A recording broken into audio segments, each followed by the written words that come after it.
Halo teman-teman semua, perkenalkan saya Amel Sanandia Hendra dari kelas 11 MIPA 1. Nah, kali ini Amel akan membahas tentang keuntungan dan kerugian apa saja dari kerjasama ekonomi internasional. Setiap negara tentu membutuhkan negara lain agar negara tersebut dapat membuat penduduknya menjadi sejahtera. Sejatinya, tidak ada negara yang mampu bekerja dan membangun negaranya secara mandiri tanpa bantuan dari negara lain. Oleh sebab itu, setiap negara memiliki hubungan bahkan melakukan kerjasama dengan negara lain. Kerjasama dilakukan oleh kedua negara tersebut dinamakan sebagai kerjasama internasional. Lalu, apa itu kerjasama internasional?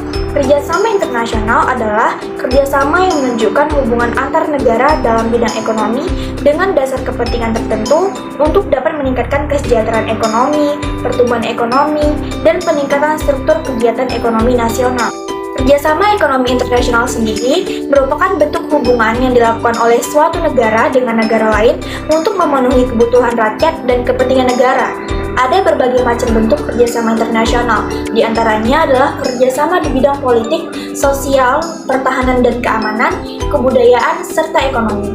Kerjasama internasional yang satu ini juga tidak sama dengan perdagangan internasional.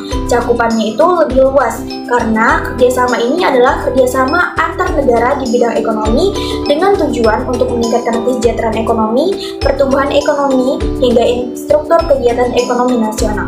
Nah, kali ini Amel akan membahas tentang kerjasama ekonomi antar negara Indonesia dengan negara Singapura. Teman-teman udah pada tahu kan bahwa negara Singapura ini adalah negara tetangga dekat kita yang sangat kaya akan perekonomiannya.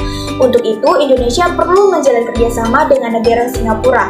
Kerjasama Indonesia dan Singapura ini disebut dengan kerjasama bilateral. Kerjasama ekonomi bilateral adalah kerjasama ekonomi yang melibatkan dua negara yang bersifat saling menguntungkan. Contoh kerjasama ekonomi antara Indonesia dengan Malaysia, Indonesia dengan Inggris, Indonesia dengan Amerika, Indonesia dengan Australia, dan sebagiannya. Nah, itu dia pengertian dari kerjasama internasional dan kerjasama bilateral. Nah, selanjutnya, Amel akan ngasih tahu ke teman-teman semua tentang 5 keuntungan dan 5 kerugian dari kerjasama antar negara Indonesia dengan negara Singapura. Kira-kira apa saja ya 5 keuntungan dan 5 kerugian tersebut? Yuk kita bahas. Yang pertama itu ada pertumbuhan ekonomi. Kerjasama ekonomi antara Indonesia dan Singapura membawa manfaat bagi kedua negara dalam bentuk pertumbuhan ekonomi yang lebih cepat dan berkelanjutan. Singapura sebagai salah satu pusat keuangan terbesar di dunia dapat membantu Indonesia dalam meningkatkan akses ke pasar global. Sementara Indonesia sebagai negara dengan populasi besar dan sumber daya alam yang kaya menjadi pasar yang menjanjikan bagi Singapura. Keuntungan yang kedua, ada pertukaran teknologi dan pengetahuan. Melalui kerjasama bilateral antara Indonesia dan Singapura, Indonesia memperoleh hasil terhadap teknologi dan pengetahuan terkini yang dimiliki oleh Singapura. Ini dapat membantu Indonesia dalam meningkatkan produktivitas dan inovasi di berbagai sektor ekonomi, seperti teknologi informasi, manufaktur, dan infrastruktur. Keuntungan yang ketiga, itu ada investasi. Singapura merupakan salah satu investor terbesar di Indonesia dengan banyak perusahaan multinasional Singapura yang berinvestasi di berbagai sektor seperti perbankan, industri manufaktur, dan infrastruktur.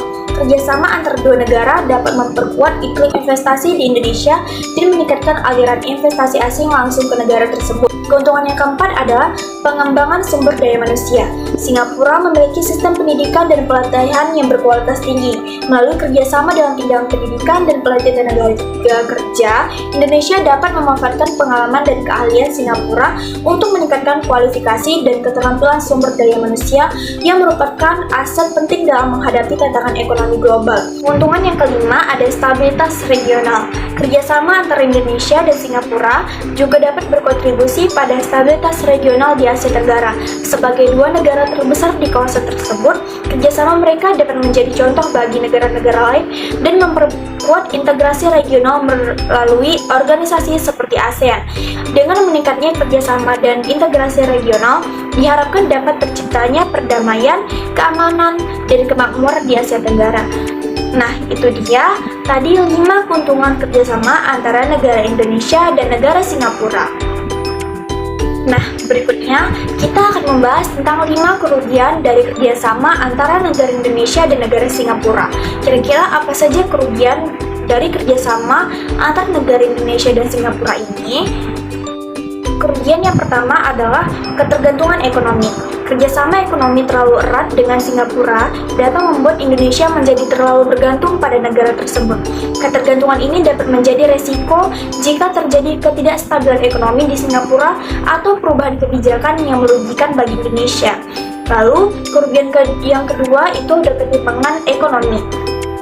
Meskipun kerjasama ekonomi dapat membawa manfaat bagi kedua negara, namun ada risiko bahwa manfaat tersebut tidak tersebar merata di dalam negeri. Ada kemungkinan bahwa kerjasama tersebut lebih menguntungkan bagi segmen ekonomi tertentu, seperti perusahaan besar atau investor asing. Sementara, masyarakat lokal, terutama di daerah-daerah terpencil, dia tidak akan merasakan dampak positifnya. Lalu, kerugian yang ketiga itu ada persaingan tenaga kerja. Investasi dan kerjasama ekonomi dengan Singapura dapat mengakibatkan persaingan yang lebih ketat di pasar tenaga kerja Indonesia. Perusahaan-perusahaan Singapura mungkin lebih cenderung untuk membawa tenaga kerja asing atau menggunakan teknologi otomatisasi yang mengurangi kesempatan kerja bagi masyarakat lokal. Lalu, kerugian keempat itu ada pengabaian lingkungan. Dalam upaya untuk menarik investasi dan memperluas hubungan perdagangan, Indonesia mungkin mengabaikan masalah lingkungan yang berkaitan dengan pertumbuhan ekonomi yang cepat. Hal ini dapat menyebabkan degradasi lingkungan yang kerusakan ekonomi yang berdampak negatif bagi keberlanjutan sumber daya alam Indonesia dan kesejahteraan masyarakat lokal. Kerugian yang kelima itu ada ketergantungan teknologi asing.